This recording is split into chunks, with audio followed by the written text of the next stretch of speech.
Fala galera, tudo bem com vocês? Hoje eu quero trazer uma palavra curta de edificação para o seu coração e eu quero falar um pouco sobre a nossa nova identidade e a nossa nova condição como filhos de Deus. E eu vou abrir a minha Bíblia em Colossenses 1, a partir do versículo 13, e nós vamos ver algo interessante sobre a igreja. Colossenses 1, a partir do versículo 13, diz assim: Ele nos libertou do império das trevas e nos transportou para o reino do Filho do seu amor, no qual temos a redenção, a remissão dos pecados. Uma das principais coisas que você precisa entender sobre o Evangelho é que o Evangelho não é uma religião. O Evangelho não é simplesmente um conjunto de regras e valores. O Evangelho não é simplesmente uma tradição que foi passada. O Evangelho não é simplesmente pessoas que são fanáticas tentando obedecer aos ensinos de um grande homem que se chamou Jesus.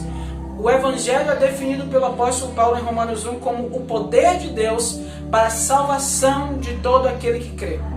E você já parou para pensar o que quer dizer a palavra salvo? A palavra salvo nesse contexto quer dizer resgatado de uma condição maldita, resgatado de uma condição de condenação. Quando você lê a Bíblia, no livro de Gênesis, você percebe que nós, a humanidade, fomos criados por Deus para sermos a sua imagem e a sua semelhança. E Deus constituiu Adão como governante sobre a criação. A primeira ordem que Deus dá para Adão é: sujeite a terra, governe a terra, multiplique-se sobre a terra, exerça domínio sobre a terra. E quando você entende que nós somos criados à imagem e semelhança de Deus, e Deus constituiu Adão como líder sobre a criação, quer dizer que Adão tinha uma responsabilidade única. Ele foi criado para ser o reflexo na terra daquilo que Deus é nos céus. É por isso também que você vai ver Deus ele concedendo a Adão a responsabilidade de dar nomes aos animais. Porque Deus ele criou todas as coisas, mas ele queria que o homem participasse do processo criativo. E ele diz: Adão, eu criei todas essas coisas, mas você vai dar o nome delas. Por quê? Você será o pai de toda a criação. Mas a Bíblia diz que o homem pecou. Quando o homem pecou, ele perdeu a sua natureza espiritual, que era feita à imagem e semelhança de Deus. A Bíblia diz em Romanos 3:23 que todos pecaram e foram destituídos da glória de Deus. Então, quando Adão pecou, ele se afastou do estado original da sua vida, que ele foi criado em imagem e semelhança de Deus. E quando ele perdeu essa identificação, ele também se tornou escravo das trevas. Ele se tornou escravo do pecado. O pecado passou a predominar na natureza espiritual de Adão. O pecado corrompeu a natureza espiritual de Adão. E Deus havia dito aí: no dia que você pecar, no dia que você comer do fruto do conhecimento do bem e do mal, certamente morrerá. Depois que Adão pecou, ele morreu espiritualmente, mas ele começou a viver coisas que são as maldições, os frutos, as manifestações do fruto do pecado na sua vida. E uma dessas manifestações são as enfermidades, a pobreza, a miséria, todas essas coisas. Mas a Bíblia diz que Cristo nos libertou do império das trevas e nos resgatou para o seu próprio reino. E o que isso quer dizer? Quer dizer que no dia que você nasceu novamente, lembre-se que Jesus disse para Nicodemos: ei, se você não nascer de novo, você não vai poder ver o reino de Deus. Então veja, no dia em que você nasceu novamente, no dia em que seu coração creu no Senhor Jesus para a justiça e sua boca confessou para a salvação, nesse dia você teve a sua condição espiritual transformada. Se antes você era escravo do reino das trevas, agora você se torna um membro do reino de Deus. Se antes você estava condicionado ao pecado, agora você está condicionado à justiça. Se antes você era uma mera criatura de Deus, destinada a ira e à perdição eterna, agora você se torna um filho, no qual o amor de Deus tem sido derramado pelo Espírito Santo. Mas eu quero que você perceba algo. A nossa identificação com o reino de Deus não aconteceu numa forma parcial, mas aconteceu numa forma completa. Se você ler Efésios 1, eu quero te falar isso para que você perceba que não precisamos esperar o dia em que nós estaremos fisicamente no reino de Deus para desfrutar do poder e das virtudes e da glória e das bênçãos do reino de Deus. A Bíblia diz que nós somos geração eleita, sacerdócio real, nação santa e povo adquirido para anunciar as virtudes daquele que nos chamou das trevas para a sua maravilhosa luz. Então, se nós somos chamados para anunciar, é porque primeiramente somos chamados para experimentar. É necessário que a igreja experimente as virtudes daquele que nos chamou das trevas para a sua maravilhosa luz. É necessário experimentar a vida eterna de Deus para depois transmitir. Eu quero que você perceba isso. Nós, posicionalmente, já estamos no reino de Deus.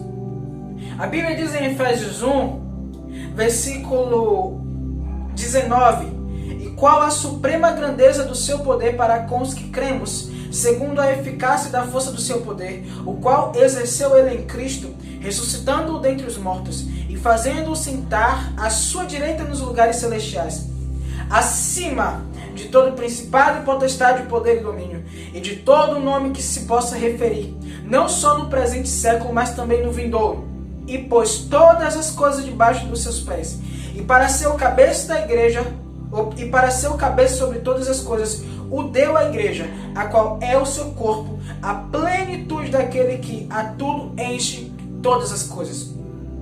Veja que esse texto diz que Deus exerceu um poder extraordinário em Cristo, ressuscitando dentre os mortos e colocando a sua destra nos céus.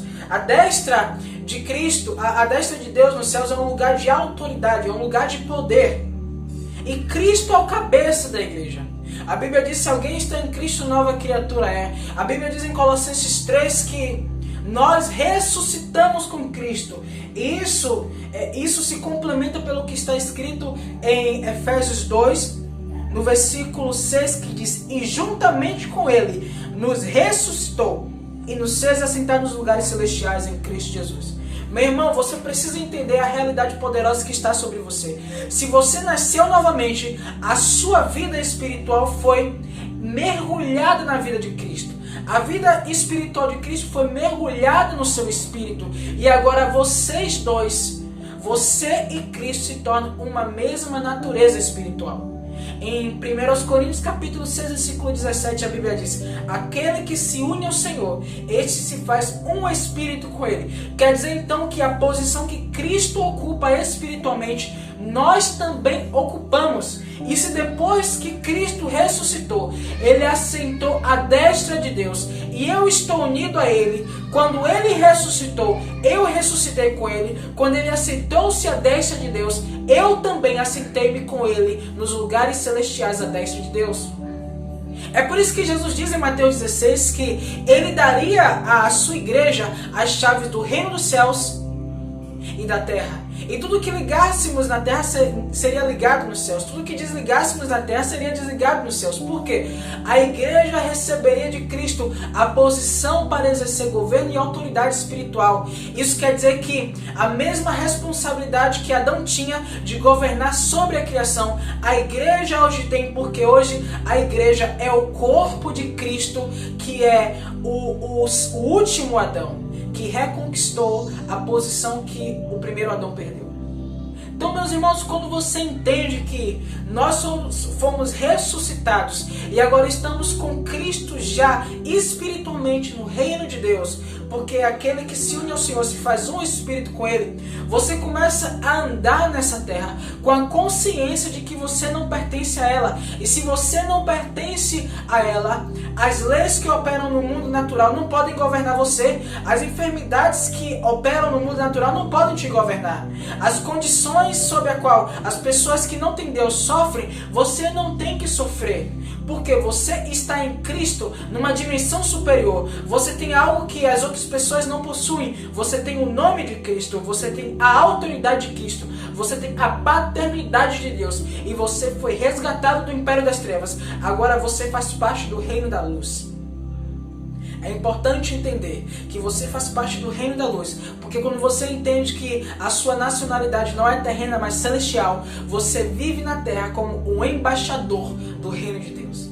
Amém? Um grande abraço, que você guarde essa palavra no seu coração e que você viva entendendo que, embora você está na terra, você não pertence a essa terra. A sua nacionalidade é celestial, a sua pátria está nos céus, de onde nós esperamos a manifestação do Senhor Jesus, que transformará o nosso corpo batido para ser conforme o seu corpo glorioso, de acordo com o seu poder de sujeitar a si mesmo todas as coisas. Um grande abraço para o seu coração. Deus abençoe sua vida. Tchau, tchau.